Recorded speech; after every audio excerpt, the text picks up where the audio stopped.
Little Woman by Louisa May Alcott. Part 1.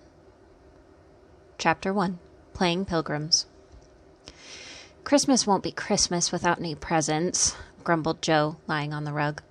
"It's so dreadful to be poor," sighed Meg, looking down at her old dress. "I don't think it's fair for some girls to have plenty of pretty things and other girls nothing at all," added little Amy, with an injured sniff. "We've got father and mother and each other," said Beth, contentedly from her corner. The four young faces on which the firelight shone brightened at the cheerful words, but darkened again as Joe said sadly, "We haven't got father, and shall not have him for a long time." She didn't say perhaps never, but each silently added it, thinking of father far away, where the fighting was. Nobody spoke for a minute. Then Meg said in an altered tone, "You know the reason Mother proposed not having presents this Christmas was because it's going to be a hard winter for everyone, and she thinks we ought not to spend money for pleasure when our men are suffering so in the army. We can't do much, but we can make our little sacrifices, and ought to do it gladly. But I'm afraid I don't." And Meg shook her head, as she thought regretfully of all the pretty things that she wanted. "But I don't think the little we should spend would do any good. We've each got $1, and the army wouldn't be much helped by our giving that. I agree not to expect anything from Mother or you, but I do want to buy Undine and Cintran for myself. I've wanted it so long," said Joe, who was a bookworm. "I planned how to spend mine in new music," said Beth, with a little sigh, which no one heard but the hearth brush and kettle holder. "I shall get a nice box of Faber's drawing pencils. I really need them," said Amy decidedly. "Mother didn't say anything about our money, and she doesn't wish us to give up everything. Let's buy each other what we want and have a little fun. I'm sure we can work hard enough to earn it," cried Joe, examining the heels of her shoes in a gentlemanly manner. "I know I do, teaching these tiresome children nearly all day when I'm longing to enjoy myself at home," began Meg, in the complaining tone again. "You don't have half such a hard time as I do," said Joe. "How would you like to be shut up for hours with a nervous, fussy old lady who keeps you trotting, is never satisfied, and worries you till you're ready to fly out the window or cry?" "It's naughty to fret, but I do think washing dishes and keeping things tidy is the worst work in the world. It makes me cross, and my hands get so stiff I can't practice well at all." And Beth looked at her rough hands with a sigh that anyone could hear that time. "I don't believe any of you suffer as I do," cried Amy, "for you don't have to go to school with impertinent girls who plague you if you don't know your lessons, and laugh at your dresses, and label your father if he isn't rich, and insult you when your nose isn't nice." "If you mean libel, I'd say so, and let's not talk about labels as if Papa was a pickle bottle," advised Joe, laughing. "I know what I mean, and you don't need to be satirical about it. It's proper to use good words and improve your vocabulary," returned Amy, with dignity. "Don't peck at one another, children. Don't you wish we had the money Papa lost when we were little, Joe? Dear me, how happy and good we'd be if we had no worries," said Meg, who could remember better times. "You said the other day you thought we were a deal happier than the king's children, for they were fighting and fretting all the time, in spite of their money." "So I did, Beth. Well, I think we are, for though we do have to work, we make fun of ourselves and are a pretty jolly set, as Joe would say." "Joe does use such slang words," observed Amy, with a reproving look at the long figure stretched on the rug. Joe immediately sat up, put her hands in her pockets, and began to whistle. "Don't, Joe. It's so boyish." "That's why I do it." "I detest rude, unladylike girls." "I hate affected niminy-piminy chits." "Birds in their little nests agree," sang Beth, the peacemaker, with such a funny face that both sharp voices softened to a laugh, and the pecking ended for that time. Really, girls, you are both to be blamed, said Meg, beginning a lecture in her elder sisterly fashion. You are old enough to leave off boyish tricks and to behave better, Josephine. It doesn't matter so much when you're a little girl, but now you're so tall and turn up your hair, you should remember that you are a young lady. I'm not, and if turning up my hair makes me one, I'll wear it in 2 tails till I'm 20, cried Jo, pulling off her net and shaking down a chestnut mane. I hate to think I've got to grow up and be Miss March and wear long gowns and look as prim as China Aster. It's bad enough to be a girl anyway when I like boys' names and work and manners. I can't get over my disappointment in not being a boy. And it's worse than ever now, for I'm dying to go and fight with Papa, and I can only stay home and knit like a poky old woman. And Jo shook the blue army sock till the needles rattled like castanets, and her ball bounded across the room. Poor Jo. It's too bad, but it can't be helped. So you must try to be contented with making your name boyish and playing brother to us girls, said Beth, stroking the rough head with a hand that did all the dishwashing and dusting in the world could not make ungentle in its touch. As for you, Amy, continued Meg, you are altogether too particular and prim. Your airs are funny now, but you'll grow up an affected little goose if you don't take care. I like your nice manners and refined way of speaking when you don't try to be elegant, but your absurd words are as bad as Jo's slang. If Jo is a tomboy and Amy is a goose, what am I, please? Asked Beth, ready to share the lecture. You're a dear and nothing else, answered Meg warmly, and no one contradicted her, for the mouse was the pet of the family. As young sisters like to know how people look, we will take this moment to give them a little sketch of the 4 sisters, who sat knitting away in the twilight while the December snow fell quietly without and the fire crackled cheerfully within. It was a comfortable room, though the carpet was faded and furniture very plain, for a good picture or 2 hung on the walls, books filled the recesses, chrysanthemums and Christmas roses bloomed in the windows, and a pleasant atmosphere of home peace pervaded it. Margaret, the eldest of the 4, was 16 and very pretty, being plump and fair, with large eyes, plenty of soft brown hair, a sweet mouth, and white hands, of which she was rather vain. 15-year-old Jo was very tall, thin, and brown, and reminded one of a colt, for she never seemed to know what to do with her long limbs, which were very much in the way.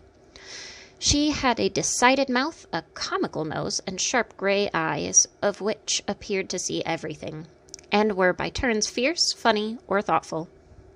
Her long, thick hair was her one beauty, but it was usually bundled into a net to be out of her way.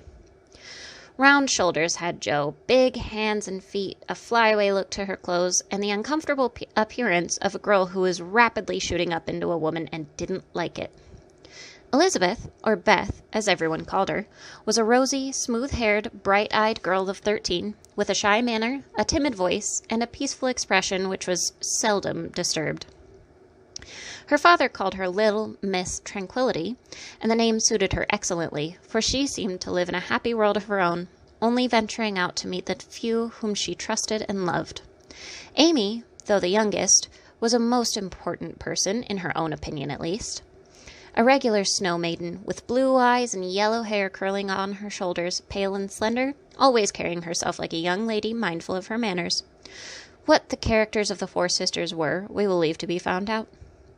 The clock struck 6, and, having swept up the hearth, Beth put on a pair of slippers down to warm. Somehow the sight of the old shoes had a good effect upon the girls, for Mother was coming, and everyone brightened to welcome her. Meg stopped lecturing and lighted the lamp. Amy got out of the easy-chair without being asked, and Jo forgot how tired she was as she sat up to hold the slippers nearer to the blaze. They are quite worn out. Marmee must have a new pair. I thought I'd get her some with my dollar, said Beth. No, I shall, cried Amy.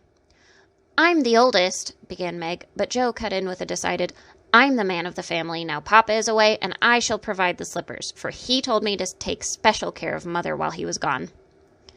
I'll tell you what we'll do, said Beth. Let's each get her something for Christmas, and not get anything for ourselves. That's like you, dear. What will we get? Exclaimed Jo. Everyone thought somberly for a minute. Then Meg announced, as if the idea was suggested by the sight of her own pretty hands, "I shall get her a nice pair of gloves." "Army shoes, best to be had," cried Joe. "Some handkerchiefs, all hemmed," said Beth. "I'll get a little bottle of cologne. She likes it, and it won't cost much, so I'll have some left to buy my pencils," added Amy. "How will we give the things?" asked Meg. "Put them on the table and bring her in and see her open the bundles. Don't you remember how we used to do it on our birthdays?" answered Joe. "I used to be so frightened when it was my turn to sit in the chair with the crown on and see you all come marching round to give the presents with a kiss. I liked the things and the kisses, but it was dreadful to have you looking at me while I opened the bundles," said Beth, who was toasting her face and the bread for tea at the same time. "Let Marmee think we are getting things for ourselves and then surprise her. We must go shopping tomorrow afternoon, Meg. There is so much to do about the play for Christmas tonight," said Joe, marching up and down with her hands behind her backs and her nose in the air. "I don't mean to act any more after this time. I'm getting too old for such things," observed Meg, who was as much a child as ever about dressing up frolics.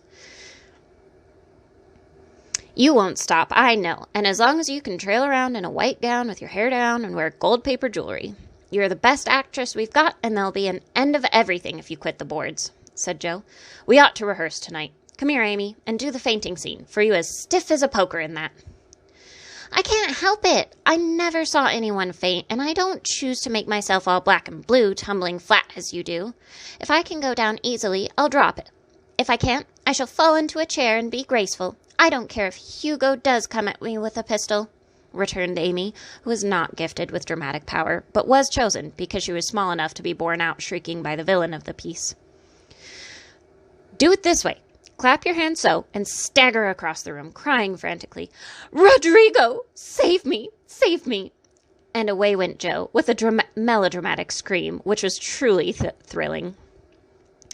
Amy followed, but she poked her hands out stiffly before her and jerked herself along as if she went by machinery, and her "ow" was more suggestive of pins being run into her than of fear and anguish.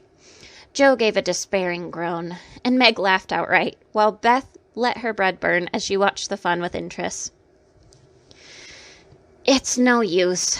Do the best you can when the time comes, and if the audience laughs, don't blame me. Come on, Meg." Then things went smoothly, for Don Pedro defied the world in a speech of 2 pages without a single break. Hagar, the witch, chanted an awful incantation over her kettleful of simmering toads, with weird effect. Rodrigo rent his chains asunder manfully, and Hugo died in agonies of remorse and arsenic with a wild "ha-ha!" "It's the best we've had yet," said Meg, as the dead villain sat up and rubbed his elbows.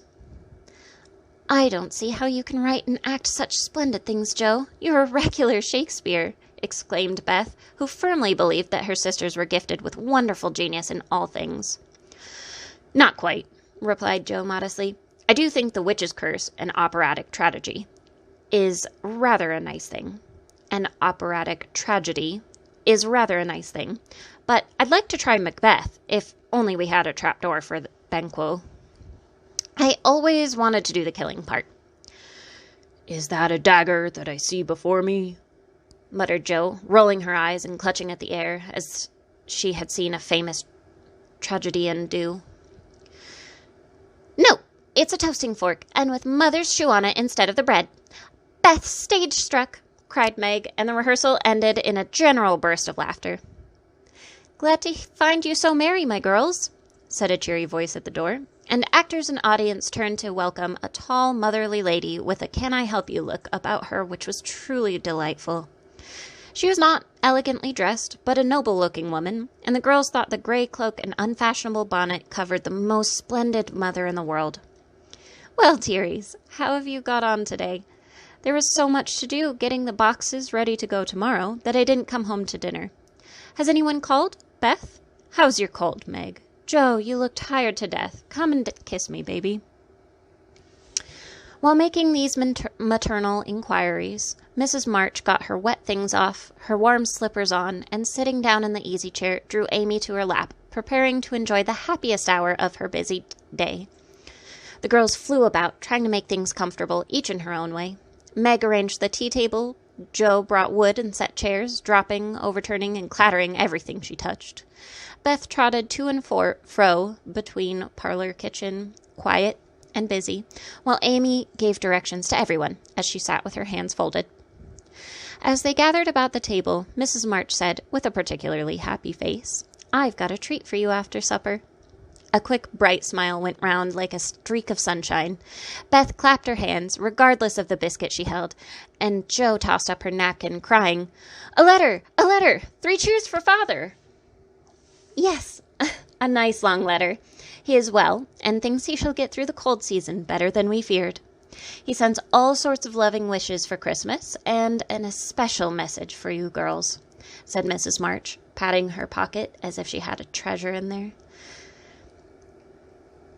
"Hurry and get done! Don't stop to quirk your little finger and simper over your plate, Amy," cried Jo, choking on her tea and dropping her bread, butter side down, on the carpet in her haste to get at the treat. Beth ate no more, but crept away to sit in her shadowy corner and brood over the delight to come till the others were ready. "I think it was so splendid in Father to go as chaplain when he was too old to be drafted and not strong enough for a soldier," said Meg warmly. "Don't I wish I could go as a drummer, a Vivian, what's his name, or nurse, so I could be near him and help him," exclaimed Jo with a groan. "It must be very disagreeable to sleep in a tent and eat all sorts of bad-tasting things and drink out of a tin mug," sighed Amy. "When will he come home, Marmee?" asked Beth, with a little quiver in her voice. "Not for many months, dear, unless he is sick. He will stay and do his work faithfully as long as he can, and we won't ask for him to come back a minute sooner than he can be spared. Now come here and hear the letter." They all drew to the fire, and Mother in the big chair with Beth at her feet, Meg and Amy perched on either arm of the chair, and Jo leaning on the back, where no one would see any sign of emotion if the letter should happen to be touching. Very few letters were written in those hard times that were not touching, especially those which Father sent home. In this one, little was said of the hardships endured, and the dangers faced, or the homesickness conquered. It was a cheerful, hopeful letter, full of lively descriptions of camp life, marches, and military news, and only at the end did the writer's heart overflow with fatherly love and longing for the little girls at home. "Give them all my dear love and a kiss. Tell them I think of them day by day, pray for them by night, and find my best comfort in their affection at all times. A year seems very long to wait before I see them, but remind them that while we wait, we may all work, so that these hard days need not be wasted. I know they will remember all I said to them, and they will be loving children to you, will do their duty faithfully, fight their bosom enemies bravely, and conquer themselves so beautifully that when I come back to them, I may be fonder and prouder than ever of my little women." Everybody sniffed when they came to that part. Jo wasn't ashamed of the great tear that dropped off the end of her nose, and Amy never minded the rumpling of her curls as she hid her face on her mother's shoulder and sobbed out, "I am a selfish girl, but I'll truly try to be better so he mayn't be disappointed me by and by." "We all will," cried Meg. "I think too much of my looks and hate to work, but won't any more if I can help it." "I'll try to be what he loves to call me, a little woman, and not be rough and wild, but do my duty here instead of wanting to be somewhere else," said Jo, thinking that keeping her temper at home was a much harder task than facing a rebel or two down south. Beth said nothing, but wiped away her tears with the blue army sock and began to knit with all her might, losing no time in doing the duty that lay nearest her, while she resolved in her quiet little soul to be all that Father hoped to find her when the year brought round the happy coming home. Mrs. March broke the silence that followed Jo's words by saying, in her cheery voice, "Do you remember how you used to play Pilgrim's Progress when you were little things?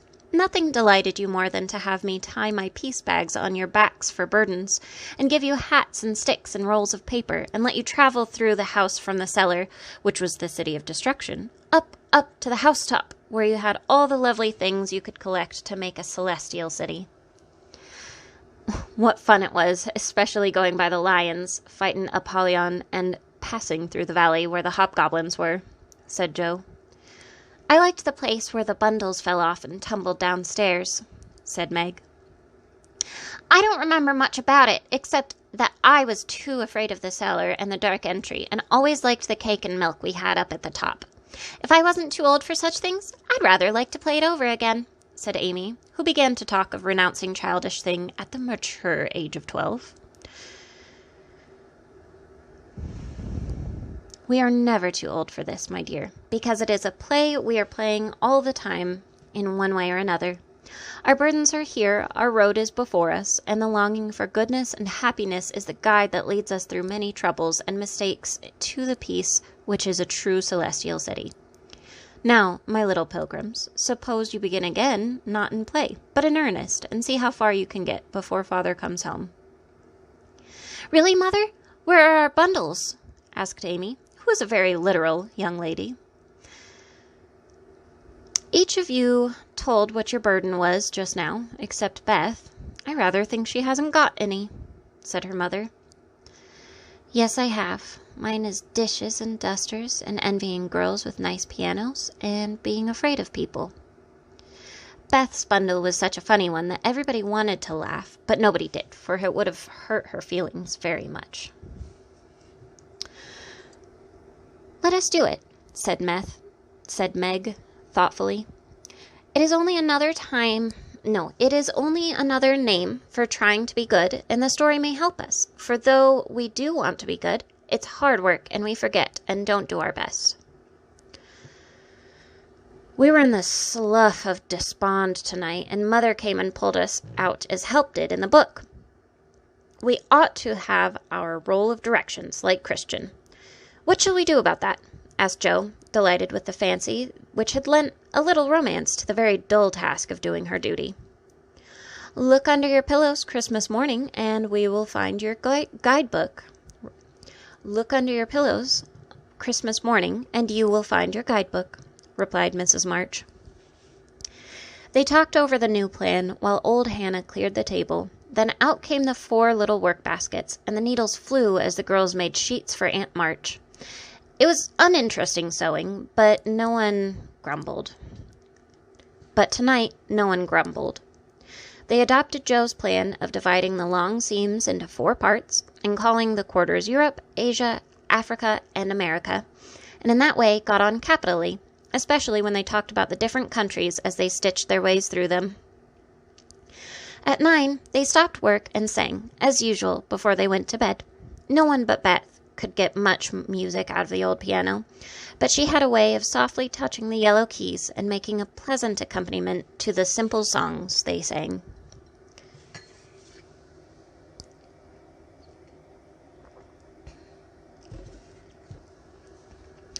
Meg had a voice like a lute, and she and her mother led the little choir.